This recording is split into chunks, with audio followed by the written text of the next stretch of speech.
nkuko Imana yambwiye ngo nze gutangaza nanga sinjye nze kuvuga iyi message nzibwira abantu batuye isi ndetse n'abacu bari hano mu Rwanda ndetse n'abandi bari batuye isi Iburayi n'ahandi. Nkuko Imana yaje kumbwira ngo mbwire abantu mbibutse yuko bibagiwe impamba y'urugendo. Nagiye kubona mbona abantu benshi bari kwambo ari nk'uruzi rwa runini, nabonaga ari nk'inyanja nini cyane ariko amaso yanjye ntago yahezaga. Nagiye kubona nkabona bamwe bikubise barebye barahageze bavuye hirya bari kwirukanka bari kwirukanka bari kuta nk'abafite gahunda yo kugira ngo bagire aho bajya. Nagiye kubona mbona muri wese hari amagambo amwanditseho imbere andi nkabona yanditse inyuma, noneho abandi nkabona ahandi hano handitseho hari amagambo yari yanditseho.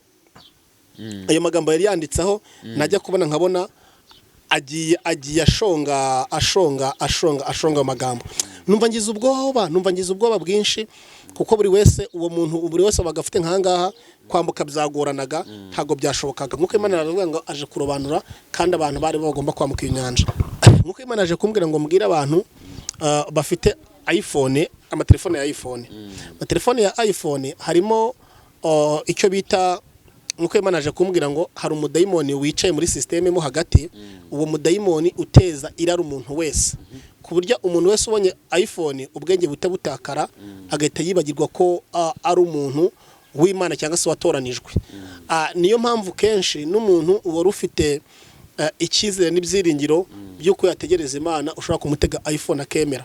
Kuko Imana aje kumbwira ngo nze kubivuga, hariho abari buze kubyumva ariko hariho n'abantu wende bataraza kubyumva neza. Ariko muko Imana aje kumbwira ngo mbwira umuntu wese utunze telefone ya iPhone aze kuyisengera kuko ni nabonaga amatelefone menshi ariko naje kubona iPhone mbona na Samsung.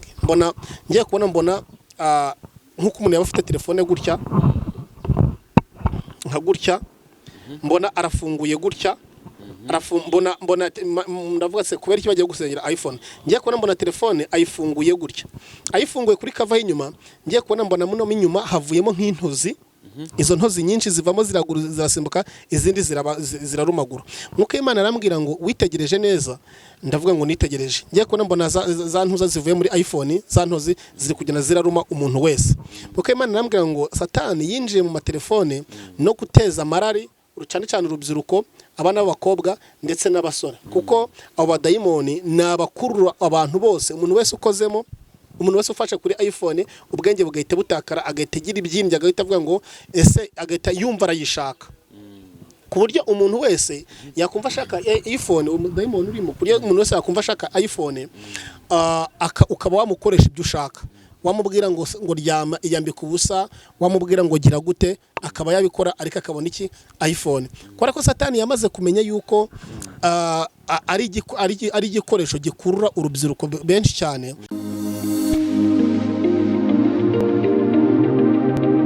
Ni by'agacu gacu gakomeye kuduhitamo no kuri Gonarike Plus. Amahoro y'Imana akomeze kubana namwe. Ngewe nitwa David, ninjye mugiye kubona muri kigano nkanakiyobora, ariko nanone kuri kamera za Gonarike Plus turafite umuntu w'Imana, umuhanuzi w'Imana, umwana w'Imana, ikiruta byose akunda Imana n'abantu. Nkuko nagiye mbabwira kenshi, gukurikira umwami Yesu ntago ari ibintu byoroshye. Uyu mukozi w'Imana ni umuntu nzi Imana iri gukoresha muri iyi minsi, ariko nanone umuntu uca mu bintu byinshi mu mijugujugu yo kuba ari umuhanuzi. Ni umuntu ushoboye kwihangana, ni umuntu wagiye ufasha abantu benshi mu bigiye bitandukanye. Byame byo nagiye mbabwira ati iyo ukurikiye Imana hari ibintu bimwe na bimwe ugerageza ugasiga ugakurikira ibindi kugira ngo ugere ku cyo ushaka. None ntabatindeye cyane, reka nakira umukozi w'Imana. Nusa ndakwakiriye.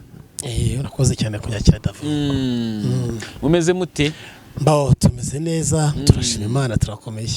Hanyuma Innocent, ngiye nkunda ukuntu usenga, tutarajya mu kimana yagutumye hano kuri Gonarike Plus, tutarajya n'ikindi kiganiro tubanza kugana kugira ngo Imana ize kutuyobora.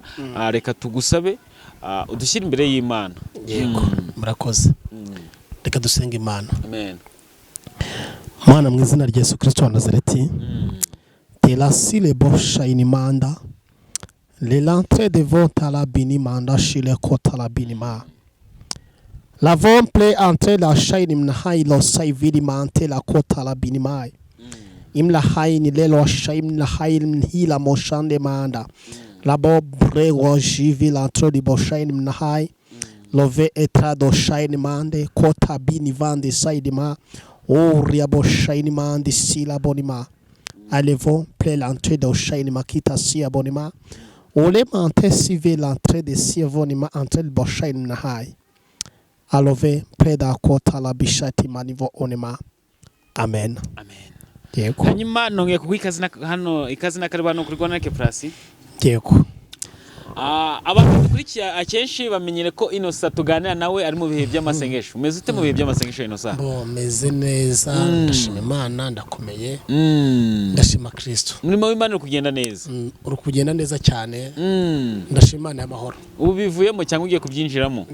Hari ibyo mvuyemo nsoje ariko ku gatandatu mfite ibihe ndatangira. Ku gatandatu ejo nzasoza ku wa kabiri. Ubundi ruhuka ryari? Nta kuruhuka. Umukozi ku murimo. Bajije nkana. Umukozi ku murimo n'Imana yemera. Umukozi ku murimo n'Imana yemera. Cyane n'ukuri. Yego. Hanyuma Innocent reka maze ntangiye kano gatangazo gatoya. Ku bantu baba badukurikiye twakira umukozi w'Imana tugiye kuganira ku murimo w'Imana, ku jambo ry'Imana cyangwa se ku bintu by'umwuka wera. Iyo dusoje ikiganiro musaba nimero yo ku bantu bifuza gusengana nawe bagasengana nawe. Yewe ushobora kumpamagara ukambura ariko nimero ye ibihari kandi niwo murimo Imana yamuhamagariye mu gihe nk'iki. Ni umurimo utoroshye ariko agomba kuwukora kuko Imana yarawumuhaye kandi zamuhembera. Ikindi kikurikira niba udukunda ugakurinda ibiganiro byose tugenda tukugezaho wakora subscribe. Waba ufite n'inshuti yawe ukayisangiza ubutumwa bwiza. Kuko bino biganiro byacu umuntu ubisangiza umuntu w'inshuti yawe, umuntu ufite ukunda, nawe niba ari umuntu wakiguhaye umenye ko uwo muntu agukunda, n'ibiganiro byusangiza inshuti yawe rwose. Ikindi reka twivuge ku ijwi ry'amahoro.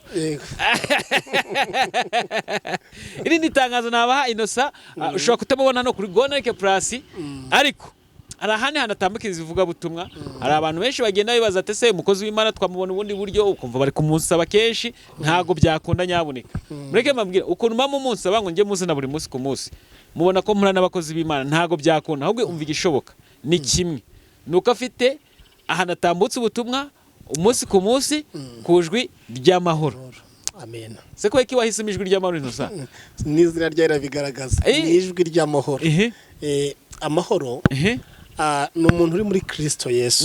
Muri Kristo Yesu rero agira amahoro kandi iyo umuntu kumva ijwi ry'Imana bitanga amahoro. Ni ijwi ry'amahoro rero iyo hageze kumva ijambo ry'Imana rihari, yego, impuguro zihari, umutima uraruhuka. Niyo mpamvu ari ijwi ry'amahoro ku bantu bose. Mbese wa muntu ufite intimba ku mutima, wa muntu wumva ibintu byarangiye, niwe twarangira ku ijwi ry'amahoro kuko ubu kigeze ugasanga amahoro. Yego. Kandi koko kuko mubona harungano n'ungana afite amahoro aratuje. Kugira Yesu bitanga amahoro. Ariko we uri nka gutya nk'umuntu ukurikiye Rwanda Like Plus ukunda Innocent. Yego. Kuko ari igihe nyine ufite abantu bagukunda just bavuga ati Innocent tutamubonye nk'abantu banyandikiye buri munsi bamwe atari kubundi Innocent uburi kikuya ngo umuzane buri munsi. Nk'abo bantu banyandikira rero ndabarangiye mujye mumukurikirana kuri Rwanda Like Plus kuko nanjye mama munkunda ariko nimusoza mujye ku ijwi ry'amahoro mukande subscribe muna sharing tumushyigikire nawe azamukagire hejuru kandi amamaza umurimo w'Imana azabagize neza. Nenge gutaka ririmo nk'abataje none nago bazi ibyabaye ariko uyu munsi abaye bitangaza. Abatari bukurikira iki kiganiro cy'uyu munsi ntago ari bumenye ibyabaye. Numva neza ndashidikanya ko batazigira bumva ikiganiro nk'iki mu buzima bwabo. No kuri abatari bumva iki kiganiro ubundi hari amagambo Imana itanga n'ubuhanuzi Imana itanga. Buriya uyu munsi turi gukorera ikiganiro utangiriyeho ntabwo uzongera kugaruka kugeza igihe Yesu Kristo azagarukira. Uyu munsi ubwo uvuyeho ntabwo uzongera kugaruka. Uyu munota ubwo uvuyeho ntabwo uzongera kugaruka. Isabwe uvuyeho ntabwo uzongera kugaruka. Hari umuntu twigeze gukurikira yitwa Mwanafunzi, ahari turamusuje Mwanafunzi, ndagusuje ahantu uherereye, ndi umukunzi wawe ndagukurikira na Innocent ashobora kuba amukurikira ariko impamvu tumukunda nuko avuga amagambo twaraniwe gutekereza cyangwa se nubwo twanatekereje ariko ntabwo twigeze tuyavuga. Ngo mu myaka 100 ikurikira mu myaka 100 ikurikira hano hantu twicaye ntabwo tuzaba tuzi ngo ni mukwandi, ntabwo tuzaba tuzi ngo ni bane bahicaye. Aha ni ngo wahirimbaniye ushakira ubuzima bwawe bwose hano hatumye urara utariye hano watumye urara udasinziye kugira ngo hari ahantu hagere mu myaka 100 ntabwo uzaba ngo hanze ngo ni mukwande yego niyo mpamvu igifite agaciro kuruta ibindi byose ni amateka meza buriya umuntu ayibukirwa ku byo yagize gute ku byo yakoze nibyo umuntu yibukirwaho hari umugabo kera bajyaga bavuga witwa Temarigwe nta muntu uzi ko wenda afite abana ariko abana nta muntu bazi ariko tumuzi ko kubera ko yaryaga cyane umuntu w'Imana nawe rero tuzamumenyera ko ari umuntu w'Imana wasengaga nk'uko ubu ngubu tukivuga ngo Elisa yaratuye idotani yarazwi kandi yari umuntu w'Imana yaratuye muri Israeli na n'ubu ngubu abana ba Elisa cyangwa gucye tuvuga ngo Shadrake Meshake na Abedenego ni abantu bahamije Imana bagize ute bemeye kuvuga ngo turajya no mu muriro barabanyegano bageze i Babuloni bakomeza guhamya Imana bamenye baravuga ati ni ukuri uko byagenda kose iyi Mana yabanye natwe muri Israeli n'abanyegano ikadukora ikatugaburira ikatwambika ikaduhagararaho nitume duseba nubwo turi Babuloni mu gihugu kitari ikiwacu kubera ko bashatse kubagaburira bageze i Babuloni bashaka kugira ngo bazajye bararya ibyo basanze i Babuloni babatekera inyama z'i Babuloni ariko ziterekereye abana bo ngo baravuga tereka ntibishoboka twewe turabanyegano mu dutekera ibishyimbo by'iwacu ubundi twe n'Imana yacu dukomezanye uzi ko David ikibazo cyaje kubaho uzi ko abantu bari kuva ahantu aho bakagombye bari bagera handi babatekera inkoko amahereko akabura reka tubwire abantu mukanya tugiye kumva message Innocent Imana yamuhaye yuko nayo mpamvu twatumye twica muri iki kiganiro ariko nanone tubikuze kumva ijambo ry'Imana reka twigane kuri aka kantu tubateguze ko ari ijambo ry'Imana rihari na message Imana yaguhaye biri buze kunyuma kuko twacyagana kwanga abantu bumve neza uyu munsi rero Shadraka na Abedenego ntago bakihari ahubwo hari bande Innocent hari Innocent n'abandi Imana yari ndavuze David Shadraka na Meshake na Abedenego bikigiye barahabaye mu myaka nka 500 ihari ushobora kuzasanga abantu mu myaka 500 hari iri inyuma bazaza bavuga ngo Innocent David nawe udukurikiye witwa Claude nawe udukurikiye witwa Janine nawe udukurikiye witwa Janete n'abakabera n'abande bose yego mu myaka 500 ari ari wowe wazaba uri kuvuga none ega haturi habanje abandi izi kamera twicayeho hari abazi icombere yacu niyo mpamvu nta muntu ukomeye no kwirata ngo narahanuye ngo bikomeye ngo ndahanura bigakomera hari abaje barahanura birenze n'ukwemera ivumbi riratuma barahanura nyine uko bategetswe barahanura Imana ikora imirimo n'ibitangaza niyo mpamvu rero kuba waryama rimwe ukarota ntibyakugira Yeremiya ko bigiye kugira Yesaya ahoko nugira amahirwe yo kubona ukerekwa Imana ikakubwira ugira ushobora kuyicira bugufi no kuyubaha uyibwire ngo Mana aya na amahirwe umpaye muri miliyoni 20 cyangwa se miliyari zirenze 10 zituye isi na amahirwe umpaye kuvugana nawe kugira ngo ntangaze ibi bintu mbonye ko nuwa agaciro ariko nano kumpaye agaciro nuko ngomba kuhora hasi yego y'ibirenge byawe yego no kuri ayo na amahirwe Imana ibimpaye njya nshima Imana buriya kankubwire ubu ukomeze gutya njya mbwira Imana ngo Mana agaciro wampaye nuko wanyemereye kukumenya ukambwira ngo ndaguhagurukije mu gihe nk'iki ngiki njya mvuga nkayizamurira icyubahiro nkavuga ngo Mana ushimwe no mu gihe ntajya ngira isoni zo kuvuga Imana nagenda no mu muhanda nkapfukamamo nkavuga ngo Mana icyubahiro ni cyawe niyo nushaka uzambwe satere iruhande rwa kaburimbo dukora ikiganiro ngiye nabyemera nta soni njya ngira uvuga kuvuga Imana gusa mvuga Imana niyo wantereka mu muhanda iruhande rwa kaburimbo ukanyicaza tuvuga Imana vuga Imana ukutegetswe sharavuga ati nukuri ndabivuze wantera amabuye wavuga ati wanyirukankaho wafatiye igitwa bati puwa mu muhanda navuga ati ngewe ndi proud yo nkorera uramuzi uzi icyo ashoboye Imana ndayishoboye byose ndabizi neza nge ndi proud kubera ko byagenda kose nzi neza ko yafata nibuye akarihindura diyama simbishidikanye muri iyi minsi maze iminsi ni igendanira ijambo abantu bankurikiye ijambo ndi kurikunda muri iyi minsi ati nyaboneka abantu bankurikiye nanjye ndimo twumve turebe ariko tuniki sa magambo 3 yego aya magambo aravunye ni amagambo y'ubwenge ahubwo cyane twige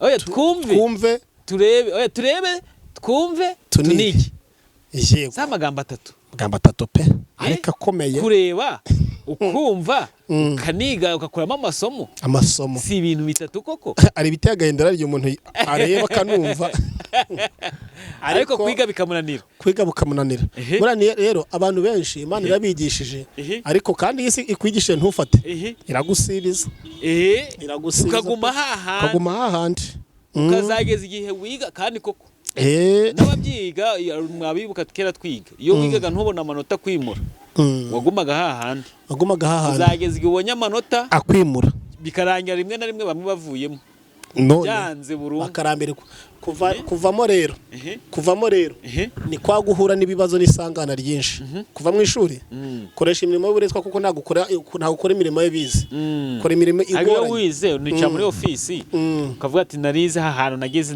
narahakoreye turi mu mwuka rero niyo mpamvu kenshi ubundi umuntu wize niyo yaba adafite imbaraga ayobora abanyembaraga rero twe dusenga niyo naba ntatunze nta byamirenge mfite Imana impuza n'abafite imbaraga z'isi Imana ikampereza ubwenge bakabona ko ari njye mu nyabwenge ukaze muri bo hari Imana igikora ibintu nyine igahinyuza ubwenge bw'abantu niyo mpamvu ngo nshobora gusengera cyangwa se nka gutya we Innocent umuhungu tuzi wavukira hakurya tuzi hahandi Rido Bar abenshi nibo baba baturuka none he n'abakani wabo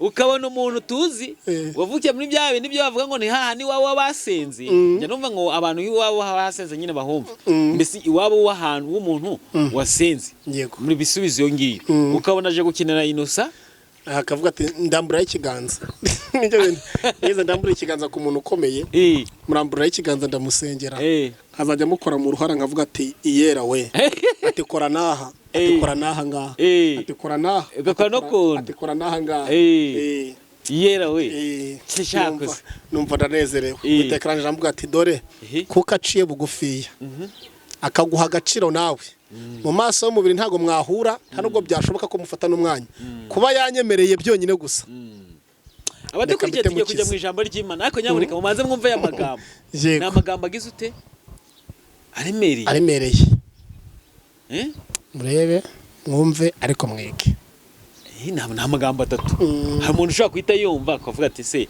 ibi ni ibiki bari kutubwira uko byaba bibabaje kudukurikira ukarinda usoza ikiganiro nta somo na rimwe ukuyemo cyangwa nta kwizera kundi ugize ufite Innocent hanyuma rero umurimo w'Imana yagutumye uhagaze ute umurimo w'Imana uhagaze neza turashima Imana turakomeye ntacyo dushinja Imana yego abantu bari gusengerwa ibitangaza bigakoreka Imana gukora iby'imbaraga pe gukora iby'imbaraga ariko nanone hari message nje naje gutanga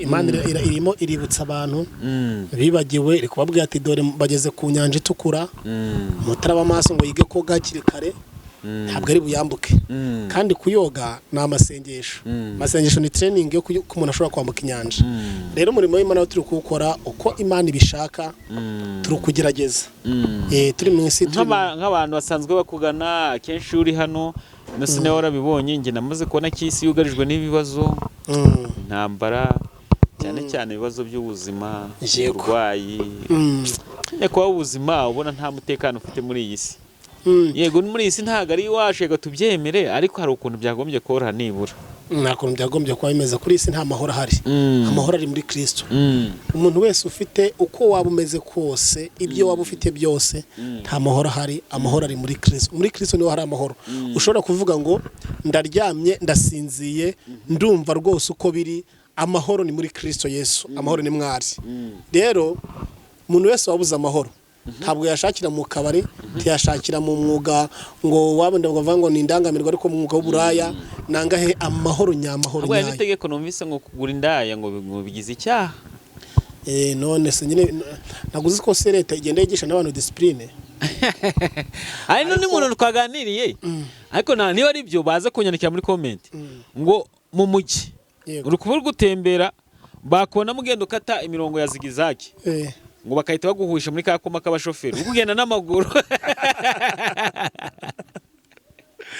Imana idufasha ndavuga ati ariko ajya marayika cyangwa umwuka w'Imana ukorera no mu bantu bwacu igakora no muri leta ikagenda ikarata nyamara uriya yakwangiriza byinshi ariko katari ati waba ukataguke bakagukeka bakahita baguhishamo. Umva leta nidufasha abantu barakizwa ubuzi ibyo bintu bihari barakizwa baraza gukizwa abantu byanga bikunda baraza gukizwa yewe ya none se tugiye kumva ikimana yagutumye Innocent tugiye kumva ikimana yagutumye reka reka tumanze tusigira abantu agasomo gatoya agasomo gatoya tugiye kumva iby'Imana yagutumye twumve n'ijambo ry'Imana reka tubanze twigisha abantu akantu gatoya. Yego sibyo Innocent uri ready? Ndi ready cyane yego uri ready? Ndi ready cyane pe nditeguye. Muri iyi si nike kintu cyahesha umuntu amahoro? Gusenga. Cyahesha umuntu amahoro no gusenga. Cyambere cyaguhesha amahoro cyahesha amahoro umuntu wese no gusenga. Wa muntu wumva nyine ufite amahoro nike kintu cyamahesha amahoro? No gusenga pe no gusenga byanyabyo. Atari ugusenga kubera ko atari ugusenga kubera ko nyine yakennye, atari ugusenga kubera ko ashaka akazi, atari ugusenga kubera ko ngashaka kubyara umwana, atari ugusenga kubera ko ngashaka gushaka. Ikintu gihesha amahoro no gusenga byanyabyo. Apana kwiyerurutsa. Hari abantu basenga kubera impamvu runaka ariko adakomeje, impamvu yarangira akikomeza. Ariko niba ari ikintu gihesheje amahoro nukuri kw'Imana no gusenga Imana. Yego icyo nicyo kintu cyambere ubona wabwira abantu. Nabwira abantu cyabahesha amahoro muri cyabahesha amahoro no gusenga. Kabiri kubana n'abantu bose amahoro. Ukirinda ibigare ukabana n'abandi bose amahoro ukagerageza ugaca bugufiya. Muri iyi si niki kintu umuntu yakakwiye kugira nk'ikizira? Aho kugira nk'ikizira ni ibyaha. Ikintu umuntu yakumwe kugira ikizira ni ibyaha no kumva kari we uri imbere y'ibindi byose. Kuba nkijijwe ntago binyemerera ko ntago bimpa uburenganzira bwo kuvuma abantu bose n'abadakijwe ngo murapfuye murashize muzarimbuka nta juru mufite. Wari Sawuli yahinduka Pawulo ibintu byatunganya. Rero ikintu cy'ikizira ni ugufata umuntu Imana yaremye ukamufata nkaho atari umuntu, ahubwo bakagombye kuvuga ngo nubwo nuri ameze kuriya ni mwene Adamu no mu rubyaro rwa Aburahamu, nawe mubo Yesu yaje aje gucunguza amaraso nawe arimo. Kandi abantu bumve ko iyo umuntu agifite umwuka ahumeka byose babigishoboka. Ni umukandida w'ibyiza. Byose babigishoboka. Ni umukandida w'ibyiza. Abantu benshi bari bafite ubuhamya benshi, natwe dufite ubuhamya, n'abandi bafite ubuhamya. Buri wese avuze aho Imana yamukuye, yavuga ko ari Imana y'imbaraga, yavuga ko ari Imana ikomeye. Rero nta gucira abantu imanza, ahubwo cyiza ukomeye ntaseke udakomeye. Ukomeye ntaseke umunyantege nkeya, ahubwo ukuri kw'irwumye ari rumwe rufatiriza inkwi mbisi nazo zikaka. Niko twakagombye kuba tumeze mu bapagani badasenga. Ngiye usenga nabagiramo ntibampindure, ahubwo nge nkabahindura. Ntabwo isi dutumye ngo twe tuyihindure, ahubwo twe ngiduhindure, ahubwo twe duhindura isi. Imana ishimwe. Niyo mpamvu aho umuntu wese aherereye hose nta muntu ukomeye ubaho, ntaho kwishira imbere ubaho, ahubwo Imana tuyigiriye mbere mu buryo bwose bushoboka. Yego. Innocent reka dukomeze. Muri iyi si yacu nicyo kintu tugomba guhora twiteguye. Tugomba guhora twiteguye ngo iyo umuntu ari ku isi turabashitsi n'abimukira. Nyirinzu ashatse yakubwira ngo ntitaye ko wanyishyuye ukwezi, ntitaye ko wanyishyuye amezi 2, sohokera mu nzu genda uvamo. Ushobora kuyivamo neza cyangwa ukayivamo nabi, ariko ukayivamo, ariko ukagira gute ukayivamo. Icyo tugomba kwitegura, ubu uri umukire ubu uri umukene, ube wubashwe ubu tubashwe, ugomba kumenya ngo ahuri sahawe. Kuko mu myaka nka 500 ishize, mu myaka 200 ishize, aho utuye aho utuye ubu ngubu ntago waruzi umuntu wagize gute wari uhari. Tuzava twese tugire gute tugende. Twagombye gukundana ndetse tugashyira hamwe tukamenya icyo buri wese akeneye. Muri wese akaba uko urugingo uko rubabara. Nshobora kubabara hano kabyumvira muntu, ino rishobora kubabara kabyumvira hano kabyumvira mu bwonko. Bivuga ngo umuntu yakagombye kuba nk'urugingo rwa mugenzi we. David niba babaye kubw'ikibazo afite, kahita numva uburibwe bwa David, kavuga ati David no kuri mu by'ukuri wenda bitewe n'ibiganiro byiza ukora, kandi ufite viziyo yo kuvuga ati ngewe nzajya nkora ibiganiro biri live. Umuntu agahita avuga ati David no kuri watekereje neza, ngiye nzagufasha interinete, nzajya nyikwishyurira, ariko umurimo w'Imana ugire gute ukomeze. Icyo gihe wa muntu akubereye urugingo arafasha arahushe kuko uri kubabara ufasa Imana bizagenda bite, arafasha arahushe internet ikaboneka.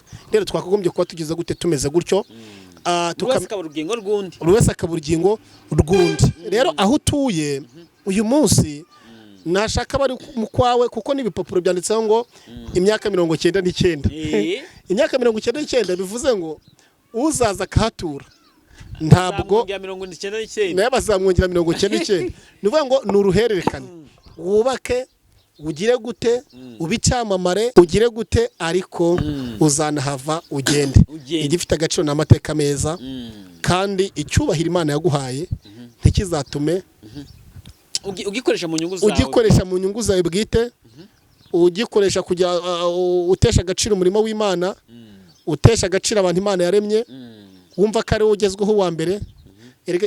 Hari ikintu Imana yakoze, irikoze ikintu bita balance. Balance ni uburyo bwo kuringaniza ibintu runaka, si ibyo biri balanced, ni ibintu biringaniye. Ni ukuvuga ngo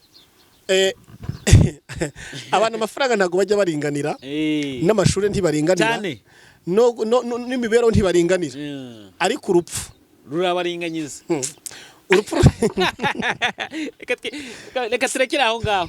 Ari umuntu yigeze kubaza, namubaza atari ko wana ngumbwira n'umwiza ukuri. Yego. Nicyo kintu kizagutungura mu ijuru, ngo ngiye ngo mbonye ngo Trump nkabona nka Putin twicaye hamwe, nkamubaza ati Putin nawe uri hano, nawe umunyarwanda nakumva gukubita ibisasu hakujya hariya, nanjye turi kumwimwa.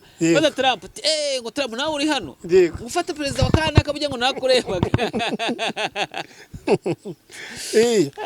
Uyu munsi rero ndagusuje aho uri, uwo twaganiriye kino kiganiro byumve neza. Pastor Peter, aka kantu kawe karanyubatse, ndagusuhuje.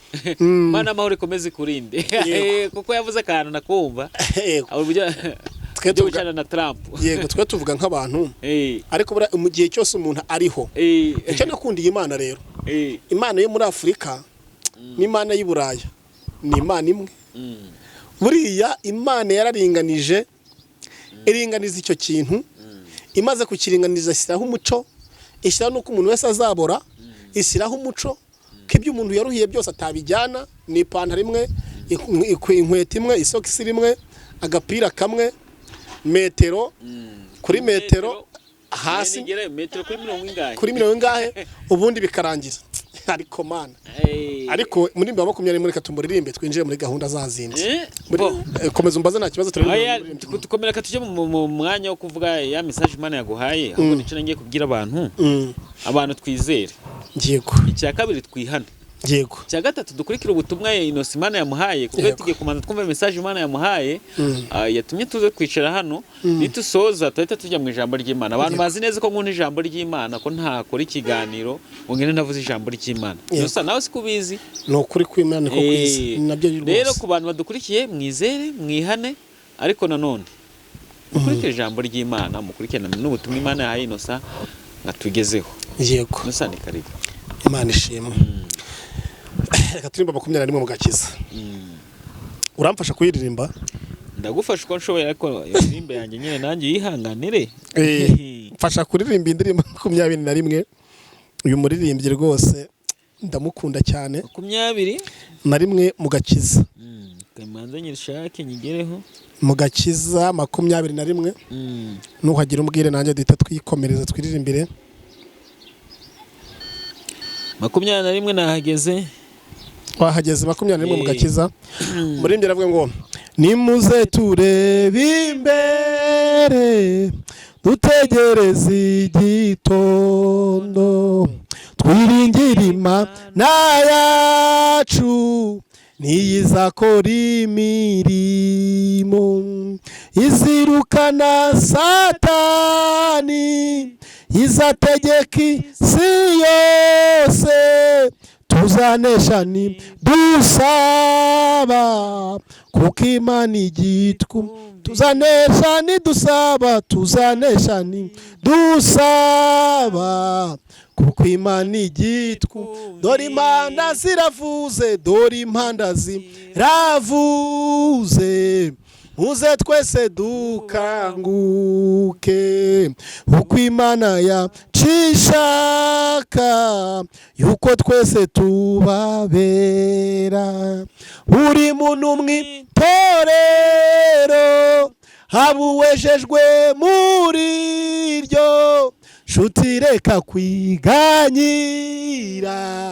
urahabwa imbara nshuti reka kwiganyira nshuti reka kwiganyira urahabwa imbara muririmbira ihoraho muririmbira ihoraho Yesu ari hamwe natwe tuneshe ibigeragezo kubw'imbaraga za Yesu nimuze tumukorere tumuhe ubutunzi bwacu ndetse ubwenge n'umutima bikorera umwami ndetse ubwenge n'umutima ndetse ubwenge n'umutima bikorera umwami Yesu. Imana ishimwe. Amen. Imana ihimbazwe. Nimuze turebe imbere dutegereze igitondo twiringira Imana yacu niyo izakora imirimo. Imana ishimwe cyane. Haleluya. Izategeka isi yose tuzanesha nidusaba kuko Imana igitwumvira. Turebe imbere. Hanyuma rero abarebye mu miryango abarebye muri famiye murasigaye kandi murasebye muramwaye. Ngiye gutambutsa message muri ibyo turamusubiraho nyuma reka nitambukirize message. Imana ishimwe. Amen. Nkuko Imana yambwiye ngo nze gutangaza nanga sinjye ko nze kuvuga iyi message nzibwira abantu batuye isi ndetse n'abacu bari hano mu Rwanda ndetse n'abandi bari batuye isi i Burayi n'ahandi. Nkuko Imana yaje kumbwira ngo mbwire abantu mbibutse yuko bibagiwe impamba y'urugendo kandi umuntu wibagiwe impamba y'urugendo asonzera mu nzira.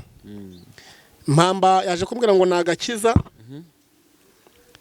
ndetse no kuzirikana no kwibuka iby'Imana yamubujije akibuka n'iby'Imana yamubwiye.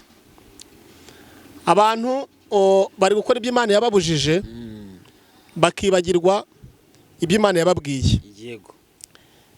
Naje kuvuga se Imana impamba ni iki? Urugendo ni iki? Kuko Imana yambwiye ngo nagakiza. Hanyuma ko gakiza niko kazabera umuntu nk'ibyangombwa bimwambutsa bikamugeza hakurya y'uruzi ya Yorodani. Nagiye kubona mbona abantu benshi bari kwambo ari nk'uruzi rwa runini nabonaga ari nk'inyanja nini cyane ariko amaso yanjye ntago yahezaga. Najyaga kubona nkabona bamwe bikubise hibarebye barahageze bavuye hirya bari kwirukanka bari kwirukanye bari kuta nk'abafite gahunda yo kugira ngo bagire aho bajya. Ngiye kubona mbona bageze ku rwo ruzi kuko nabonaga ari nk'ibimonyo nkabona ari nk'utuntu tumeze nk'utunyamasyo nkabona tuntu tumeze nk'intozi turi kwirukanka kuri abo bantu nyine barimo bagenda. Hanyuma hari nabonaga bari kugenda bari kwirukanka nkabona ibyo bisimba byaje kubafata nkabona bese bagira gute nkabona baragurutse bahise bagira hirya nkabona abandi bo noneho birabatondagiye ibyo bisimba bimeze nk'ibimonyo ibintu nk'intozi kuko yanaje kumbwira ngo nabadayimoni nkabona birabatondagiye bamwe uwo cyaruma agahita asa nkaho ayonze agenduka nk'amagufa gusa. Nuko Imana arambwira ngo nabadayimoni binjiriye abantu b'Imana cyangwa se binjiriye abantu mu buryo butandukanye mu rugendo rw'inzira y'umusaraba kugira ngo batazagira bagira gute bageze. Nagiye kongera kubona ikindi ngiye kubona nkabona abantu bageze kuri aho ngaho wagira ngo hari amazi menshi bafite ubwoba abandi bahamutse abandi inzara yabakubise. Kuko Imana yambwira ngo dore abantu banje birengagije impamba kandi iyo mpamba niyo yari gutuma bambuka ngo bagira hakurya.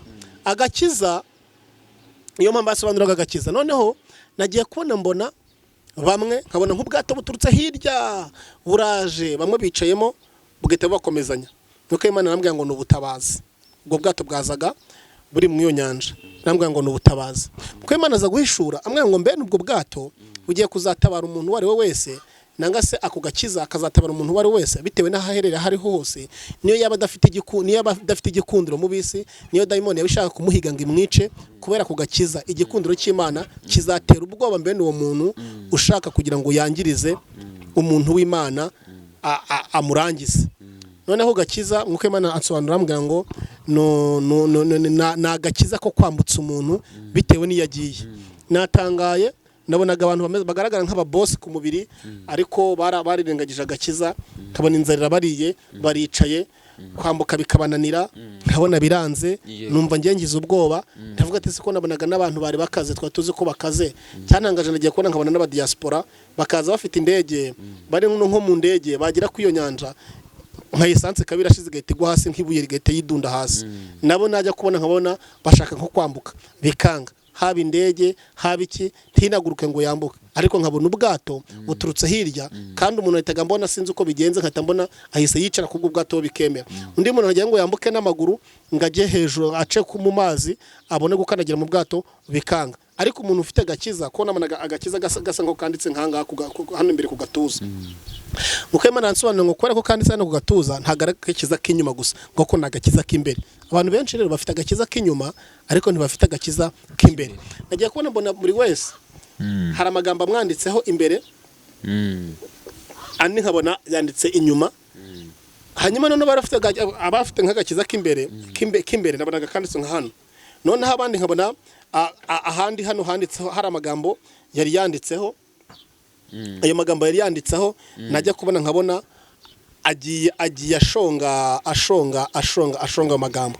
numva ngize ubwoba bwinshi kuko buri wese bagafite nkangaha kwambuka byagoranaga ntago byashobokaga nkuko Imana aravuga ngo aje kurobanura kandi abantu bari bagomba kwambuka inyanja aba diaspora byayoberanye ngiye kubona mbona bibaye ibindi nkuko Imana aje kumbwira ngo mbwira abantu bafite iPhone amatelefone ya iPhone amatelefone ya iPhone harimo icyo bita nkuko Imana aje kumbwira ngo hari umudayimoni wicaye muri systeme mo hagati uwo mudayimoni uteza irari umuntu wese ku buryo umuntu wese ubonye iPhone ubwenge butakara agahita yibagirwa ko ari umuntu w'Imana cyangwa se watoranijwe niyo mpamvu kenshi n'umuntu wari ufite icyizere n'ibyiringiro by'uko yategereza Imana ushobora kumutega iPhone akemera kuko Imana aje kumbwira ngo nze kubivuga hariho abari buze kubyumva ariko hariho n'abantu wende bataraza kubyumva neza ariko muko Imana aje kumbwira ngo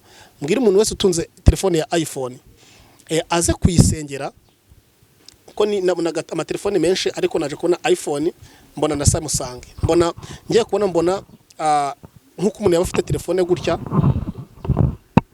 nka gutya mbona arafunguye gutya mbona ndavuga se kubera iki bagiye gusengera iPhone ngiye kubona mbona telefone ayifunguye gutya ayifunguye kuri cover y'inyuma ngiye kubona mbona muno inyuma havuyemo nk'intozi izo ntozi nyinshi zivamo zirasimbuka izindi zirarumagura nkuko Imana arambwira ngo witegereje neza ndavuga ngo nitegereje ngiye kubona mbona za ntuza zivuye muri iPhone za ntozi ziri kugenda ziraruma umuntu wese nkuko Imana arambwira ngo Satani yinjiye mu matelefone no guteza amarari urucane cyane urubyiruko abana b'abakobwa ndetse n'abasore kuko abo badayimoni nabakurura abantu bose umuntu wese ukozemo umuntu wese ufashe kuri iPhone ubwenge bugahita butakara agahita agira ibyimbye agahita avuga ngo ese agahita yumva arayishaka ku buryo umuntu wese yakumva ashaka iPhone umudayimoni urimo ku buryo umuntu wese yakumva ashaka iPhone ukaba wamukoresha ibyo ushaka wamubwira ngo ryama iyambika ubusa wamubwira ngo gira gute akaba yabikora ariko akabona iki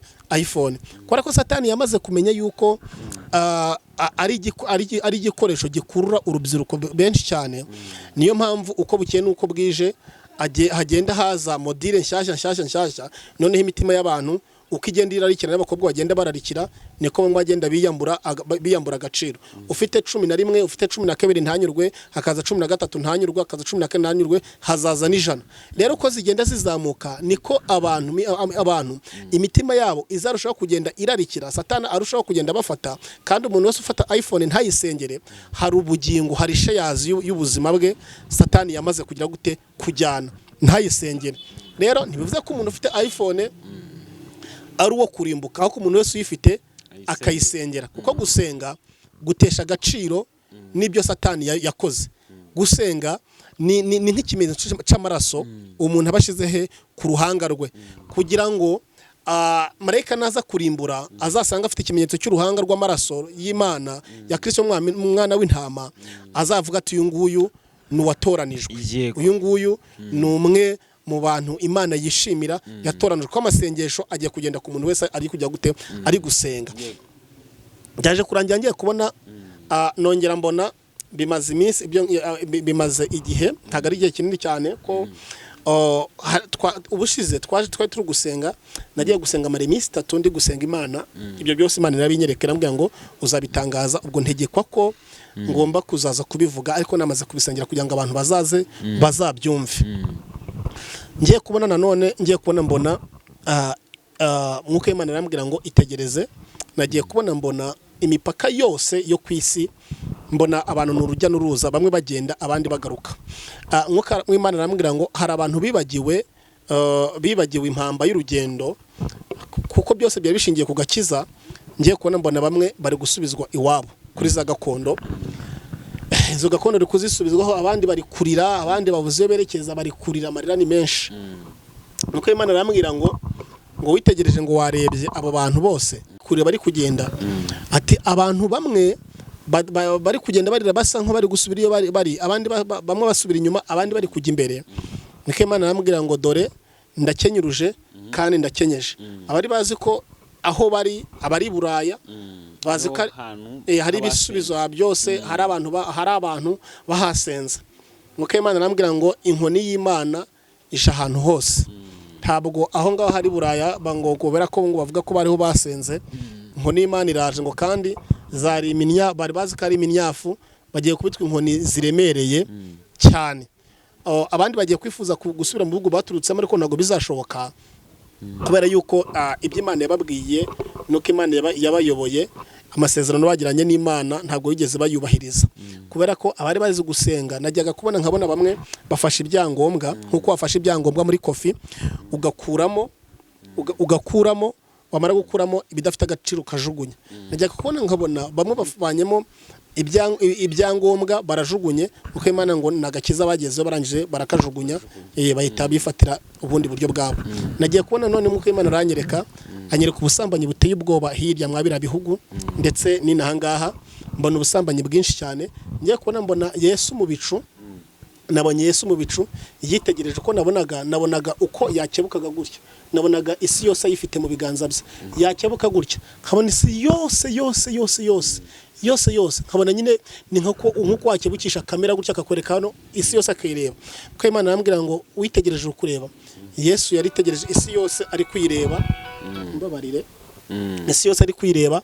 Ngiye kubona mbona aramanutse, mbona ikiganza cye akizanye, mbona ikiganza cye cyose arakirambuye gutyo. Mu kurambura ikiganza ngiye kubona mbona ibyatsi byose birumye, mbona abantu bose bagize icyo bita umwuma ukomeye cyane. Ubwo byakomeje ntago byese birangira, ni nabonye nanjye numva ngize ubwoba, ndavuga ngo Mana kubera iki? N'abari basigaye nabonye bamwe ibintu byose byumye, abari basigaye mbona barashonje, n'abari bafite bari nko kurya, mbona n'ibyo bari kurya byose birahindutse. Kuko Imana yambwira ngo reba, abantu banze kwiyiriza ariko bagiye kwiyiriza, nta n'umugisha bazabona kubw'inkoni y'Imana, kubw'ibihano by'Imana. Ariko muko Imana aza kumbwira ngo nimbwira abantu nibatakamba bakarira, bamwe muri bo bazahabwa imbabazi. Ariko hariho abandi basuzugura cyangwa se basuzugura ijambo ry'Imana, cyangwa se bagasuzugura ubuhanuzi bw'Imana, cyangwa se bagasuzugura iby'Imana irimo iratangaza kugira ngo irokore abantu bayo, bamwe bakabitera umugongo. Ubwo rero muko Imana yaje kumbwira ngo mbwira abantu nanabatangarize ngo benshi basenge, babe maso, kubera ko haje ibintu bidasanzwe. Nagiye kubona mbona n'uburyo haje icyo bita indwara ikomeye. Umuhungu yasanga n'umukobwa cyangwa se n'uwo ari we wese amuciye inyuma, hagahita haza ikintu bita uburwayi bw'amayobera. Ubwo burwayi bw'amayoborera rero nibwo bugiye kubera abantu bisa nkaho urusobe. ikindi cya nyuma mucoza nagiye kubona mbona mu ngo z'abantu benshi mu Rwanda i Burayi ngiye kubona mbona ingo nyinshi zirasenyutse numvishe ngize ubwoba hahandi wareba ukabona nk'umudugudu wose nkabona amabati arabambutse nkabona nk'inzu 500 wenda urugero nkabona ni nk'inzu 5 zubatse ari nk'inzu 5 zubatse uko Imana yarambwiye ngo itegereje ngizi zose inzu ngo nubwo uri kubona ko zubatse ntabwo zubatse hako zubakiye ku musenyi ntabwo zubakiye kuri ngewe rero indi gutabaza mvuga ngo umuntu wese utuye isi umuntu wese uri mu Rwanda umuntu wese uri Burayi sengera urugo rwawe kuko hari amahirwe Imana ije gutanga mu buryo bugize gute budasanzwe yego nuko rero birangiye mbona abagabo benshi bari gusohoka nk'abari kuva mu bigo by'amashuri nkuko umuntu saye nigera nka kwakunda abana bavuga mu kigo cy'amashuri saye nigeze abantu bagakina bakarenga n'igipangu nagiye kubona mbona abagabo benshi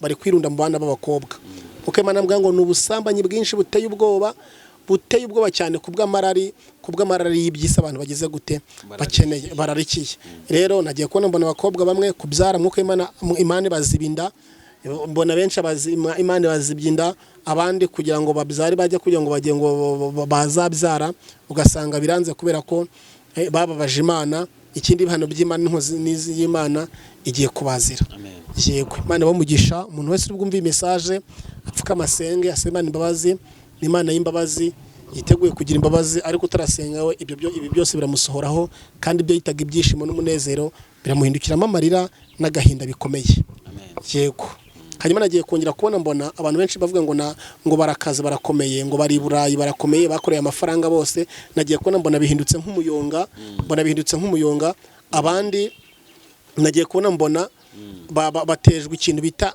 nk'ikibazo nk'ibyago barivuje abandi bahura n'ibibazo bacirwa amande barakena basubira hasi kurutaho bari nagiye kongera kubona mbona abantu benshi bamwe na bamwe bariyahuye kubera ibyo batinyaga ubukene bo basohoyeho kubera ko inkoni y'Imana yari baziye Imana bamugisha Imana bishimire iyo message nari mfite Innocent urakoze cyane ku bwa message duhaye kandi nizera ko iyo Imana isohoye ikintu ko kimeze iba yasizeho n'uburyo icyo kintu cyavaho cyangwa yatanze n'uburyo icyo kintu abantu bagikemura Innocent yego ngenda gushimiye cyane mu gihe tumaranye hari ukuntu uburira abantu cyangwa se ukabwira abantu message Imana yakubwiye gusa abantu ntibakajya bapinga izi message Imana iba yatanze ubwo abantu bagiye bazegereza umutima bazumve neza nibarangiza babikurure babihuze n'isi turimo uyu munsi bareke ibyo bintu biharese cyangwa se ko bitahari hanyuma Innocent dusiganye iminota mikeya cyane kugira ngo twumve ijambo ry'Imana ni karibu n'ijambo ry'Imana nubwo uko twabivuze ko dukora ijambo ry'Imana hano reka twumve ijambo ry'Imana katuri ijambo ry'Imana mu izina rya Yesu Kristo wa Nazareti some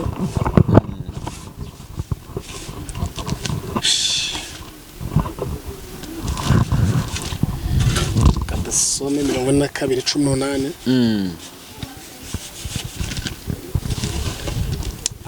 aravuze ngo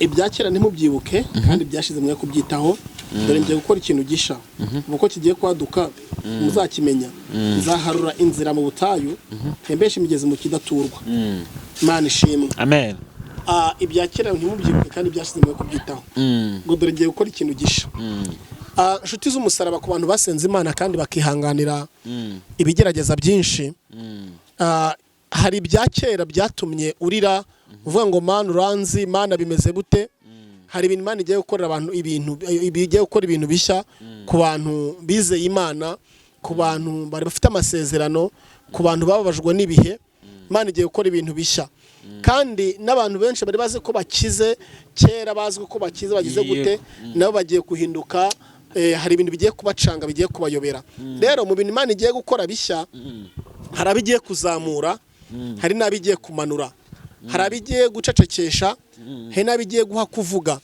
hari n'abagiye kurira hari n'abagiye guseka ibya kera mwe kubyibuka n'ibyashize mwe kubyitaho Imana ije kunyuranya ibihe Imana ije kunyuranya amaboko wari umuyeda agiye guhinduka umubosi wari uri kurira agiye guseka ibihe bigiye kuba bishya ku muntu wese wasenze n'utarasenze.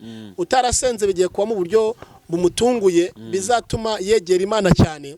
Uwo n'utarasenze ariko n'uwasenze agiye kugira ibihe byiza Imana imuremeye, anezerwe yishime.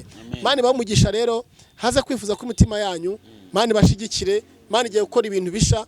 Ndashaka ko uri guca mu bintu biremereye, ibintu bishaririye, uri kurwanwa n'ibihe, uri kurogwa, utabyara, wanzwe. Imana igiye gukora ibintu bishya. Wikwita ku byakera ngo barakuroze, bakugenzeho, barakwanga, barakuvuga. Imana igiye gukora ikintu gishya kizatangaza abantu benshi cyane. Wari uzi ko nta byiza bizakugira, ndetse hari uzi ko hari ibindi bintu bitazigera bikunda, ariko ibyo ngibyo Imana igiye gukora ibintu bishya. Ibyo byanze gukunda bigiye kwemera mu izina rya Yesu Kristo wa Nazareti. Imana iguha umugisha, haze kwifuza ko umutima wawe. Imana igiye gukora ibintu bishya. Urukuraro rukurira, ufite ikibazo urahomba, ufite ikibazo ngo kubyara byarahagaze byaranze, ufite ruvuga ati mbese nje uranzi cyangwa ntago nzi. Imana igiye gukora ikintu gishya. Uzashaka, uzaheka, uzabaho. Imana izakora ibikomeye, izarengera ubugingo bwawe. Uzaba umuntu nk'abandi, uzaseka nk'abandi, uzabaho kandi uzavuga ngo ndashima Imana ko yanyibutse. Uyu munsi rero uri guca mu bintu bitishimiye by'ibihombo, umubabaro n'agahinda mwinshi, rukura rudasinziriye. Imana yaguha amasezerano amara imyaka myinshi bitarasohora. Ibyo bya kera byihorere, igiye gukora ibintu bishya. 2026 Imana igiye gukora iby'imbaraga. Kwezi kwa gatandatu rero mwitegemo ibintu byinshi kandi bigize gute bitandukanye. Imana ibahe umugisha, Imana ibashyigikire, mwakirereze ijambo ry'Imana mu izina rya Yesu. Amen. Amen. Innocent, ndagushimiye cyane kuva ku ntangiriro y'iki kiganiro kugera ku musozo w'iki kiganiro. Twaganiriye neza, numva ko umuntu ushobora kuba yadukurikiye yabonye ihumure, yabonye umugisha w'Imana, yabonye ko ngakumva umwuka wera, yabonye umukozi w'Imana. Nizeye ko hari ibintu byinshi akuyemo kandi yize nk'uko twabivuze. Reba wumve, ariko nanone wige, numve uyu munsi ari ibintu byiza cyane. Gusa reka tubohora abantu. Hari ikintu nkunda kuvuga, hari abakozi baba badukurikiye bo mu rugo, hari abantu baba batwaye imodoka, hari ababa bari he mu kazi. Abo bantu bose tuba twababujije akanya ko gukomeza imirimo yabo. Murabyemera? Bari kumva ijambo ry'Imana, ariko hariho n'umwanya wo gukora. Imana ibahe umugisha, ariko rwose. Ariko cyane cyane ngiyewe iyo ngeze ku mukozi wo mu rugo, ndavuga ati uyu muntu ni uw'agaciro gakomeye. Umukozi wo mu rugo ni umuntu w'agaciro. Niba unkurikira umukozi wo mu rugo, Imana ikugarukeho, yahindura amateka. Imana ikugarukeho. Uyu muntu w'umukozi wo mu rugo, reka mvuge nubwo abakozi bo mu rugo bose baba batari shyashya, ariko abari shyashya bameze neza, abakora akazi kabo neza, Imana ibagarukeho. Kandi nizeye ko hari igihe kizimwe bizasobanuka ibintu byose bikaba neza. N'abandi nabo ndabakunda, ariko cyane cyane ngeze ku mukozi wo mu rugo, umuntu utumenyera ubuzima. Umuntu umukozi wo mu rugo umenya ubuzima, abagufite ubundi abagufite umukozi wo mu rugo. Uretse nyine Imana ifite ubugingo bw'umuntu, ariko umukozi wo mu rugo usigira umwana wawe agasanga yamugabure, yamukarabije, yamuryamishije cyane. Hari n'aho abana banga ba mama wabo bagakunda abakozi, none wajya kumuhemba ukamubwira ati biba wihanganye amafaranga nayabuze, ntahita mwishyura, ukamujyamo amezi 2 yarakorera umwana nakugaburira. Kandi muri iki gihe utamuhembye agakomeza akarera umwana, akamugaburira, akamukarabya, akamuryamisha, akabyukira ku ishagi kureba umwana. Bakozi bo mu rugo, mwubahwe. Imana ihindura ubuzima bwabo. Mwubahwe. Imana y'amahoro ikomeze ibarinde. Hanyuma rero tugeze muri ka kanya keza ko kumva nimero y'umukozi w'Imana ku muntu wifuza gusengana nawe, cyane cyane ko Imana iri kugenda ikoresha imirimo n'ibitangaza muri iyi minsi. Ejo ku isaha zatangira ibihe by'amasengesho, bivuze ngo uyu munsi umuhamagaye wamuha icyifuzo cyawe, akazagifatira nacyo ibihe by'amasengesho akagusengera. Uyu munsi umuhamagaye wamugezaho icyifuzo cyawe akagusengera. Niko njye mbyumva, ariko nanone mwanaganira. Innocent, tubwiye nimero yawe. Nimero yanjye ni 0788 25 40 10 agateranyo 250 788 25 40 10. Imana bamugisha. Yego, hanyuma reka nonge mbabwira ikintu kimwe mugomba gukora cyangwa se ibintu bibiri. Niba wadukunze kora subscribe nkuko nabikubwiye, nurangiza ufate ikiganiro cyacu igisharing inshuti zawe, kuko kino kiganiro dukora kenshi ntago umuntu abiheza umuntu yanga. Nawe niba umuntu yagusharinze kino kiganiro kirebana n'umutima mwiza, kubera ko umuntu akikoresha gukunda cyane nkuko nabivuze kare. Navuze ati tubisharing inshuti yacu. Yego. Ujya bandikira ubutumwa utwandika David muzakosora iki, ariko mwenge muri iki akumwakoze subscribe kugira ngo Imana ikomeze hamwe iduhane ibyiza. Amen. Sibyo Inosa? No kuri nibyo. N'abantu bakunda Inosa umunsi ku munsi bagiye babisaba, umunsi ku munsi simbyakunda, ahubwo ikintu mugiye gukora nuko mwajya ku ijwi ry'amahoro mukajya mumukurikira. Yego.